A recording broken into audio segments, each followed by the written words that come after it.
বিভিন্ন প্রতিবেদন অনুযায়ী জুলাই গণহত্যায় 13 আগস্ট পর্যন্ত সমগ্র বাংলাদেশের শহীদ হন 875 জন মানুষ, যার মধ্যে কমপক্ষে 422 জন বিএনপি রাজনীতির সঙ্গে জড়িত।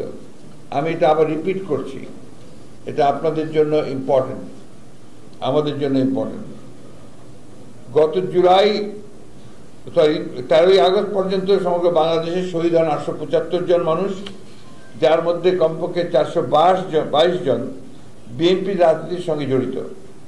দেশ জুড়ে শহীদ হওয়া সকল শ্রেণী পেশা রাজনীতির মানুষগুলোর এই বিশাল অংশ যে বিএনপি নেতাকর্মী, এটি কোনো বিচ্ছিন্ন ঘটনা নয়, বরং আমাদের সুদীর্ঘ রাজনৈতিক সংগ্রামের অনিবার্য ফল। দেশের মানুষের অধিকার ও মর্যাদা ফিরিয়ে দিয়েছিলেন শহীদ প্রেসিডেন্ট জিয়াউর রহমান, বীর উত্তম এবং দেশনেত্রী বেগম খালেদা জিয়া। সেই ধারাবাহিকতায় 16 বছরের স্বৈরাচারী দুঃশাসনকে চূর্ণ করে গত 5 আগস্ট বাংলাদেশের জনগণ আবারও মুক্তির স্বাদ পায়, গণতন্ত্রের পথ সুগম করে। অসংখ্য ব্যক্তি ও পরিবার রয়েছে যাদের বছরের পর বছর ধরে ত্যাগের মহিমায় আমরা ফ্যাসিবাদ মুক্ত বাংলাদেশ পেয়েছি।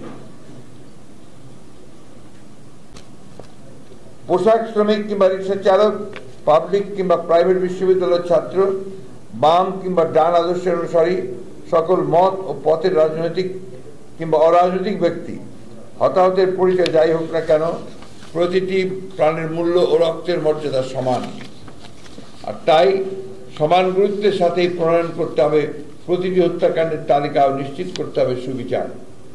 শেখ হাসিনা পদত্যাগের জন্য যে জাতীয় ঐক্যমত্য আমরা দেখতে পাই, তা হঠাৎ করে গড়ে ওঠেনি। এটি মূলত অবৈধ সরকারের অত্যাচার, অবিচার, দুর্নীতি, দুঃশাসন, বঞ্চনা, অবজ্ঞা ও শোষণ নির্যাতনের বিরুদ্ধে মানুষের পুঞ্জীভূত ক্ষোভের বহিঃপ্রকাশ। দেশের প্রধান রাজনৈতিক দল হিসেবে গণ আকাঙ্ক্ষার প্রতিফলন ঘটিয়ে গণ অভ্যুত্থানের সর্বশক্তি দিয়ে রাজপথে নেমে এসেছে বিএনপি ও এরা সকল অঙ্গ সহযোগী সংগঠন। আন্দোলনের কৃতিত্ব নিয়ে রাজনৈতিক ফায়দা হাসিল নয়, বিএনপির উদ্দেশ্য ছিল সর্বস্তরের নেতা কর্মী সহযোগিতার অংশগ্রহণে গণ অভ্যুত্থানে সাংগঠনিক ভূমিকা রেখে ফাঁসিবাদের পতনের মাধ্যমে একটি গণতান্ত্রিক বাংলাদেশ প্রতিষ্ঠা করা।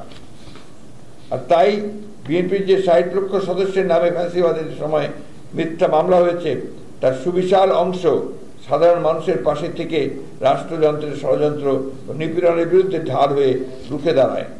ফলে যার যার অবস্থান থেকে জনগণের কাতারে নেমে আসে বিএনপি সমমনা সকল রাজনৈতিক দল তথা গণতন্ত্রের পক্ষের শক্তিসমূহ।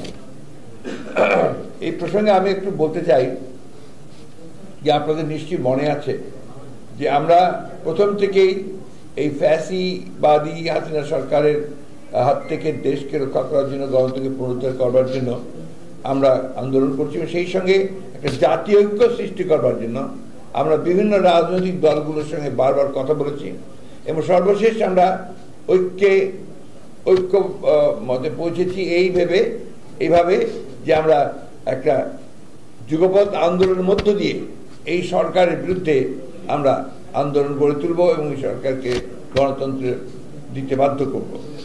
এটা আমি আবার রিপিট করতে চাই যে সেই ঐক্য আমাদের সৃষ্টি হয়েছিল। আপনারা দেখেছেন যে গোলাপবাগের যে জনসভা হলো, সেই জনসভায় আমাদের ডক্টর খন্দকার মোশাররফ সাহেব যে 10 দফা কর্মসূচি ঘোষণা করেছিলেন, সেটা কিন্তু ছিল আমাদের সেই যুগপৎ আন্দোলনের একটা অংশ। এবং এর পরে 31 দফা নিয়ে আমরা আবার এসেছি আপনার সামনে। এগুলো কিন্তু সবই একটা ঐতিহাসিকভাবে এই কাজগুলো করার পরে সমস্ত রাজনৈতিক দলগুলোকে ঐক্যবদ্ধ করে এর যে নেতৃত্ব বলেন, এর যে উদ্যোগ বলেন, সবটাই কিন্তু বিএনপি নিয়েছে। এবং বিএনপি যার পরে শেষে 1 দফা আন্দোলন শুরু করেছি আমরা। যে 1 দফা আন্দোলন আপনারা জানেন যে আমাদের অনেকেই সেদিন বিভিন্নভাবে রাজপথে আপনার শহীদ হয়েছেন এবং আমরা সবাই 1 বছর আগেই আমরা সবাই কিন্তু কারাগারে গিয়েছি।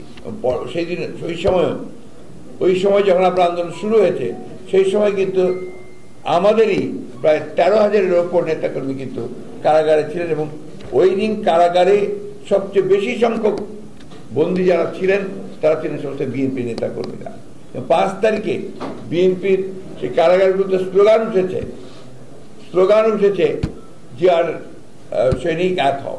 এগুলো আপনার, আমি কথাগুলো এই জন্য বলছি যে বিএনপির অবদানকে খাটো করে দেখার কোনো অবকাশ নেই।